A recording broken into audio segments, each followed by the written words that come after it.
gift for you. Flowers, beautiful flowers. Thank you so much for being a friend. Thank you so much for helping me in us. And happy, happy, happy.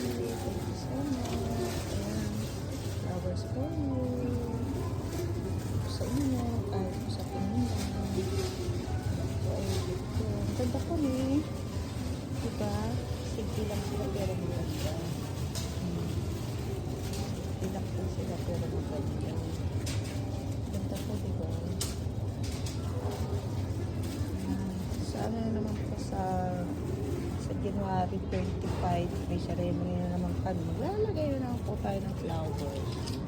Ito pong ganda, ganda nito. Gusto ko po. Ito po yung gusto ko. Bye guys. Thank you so much for vlogging.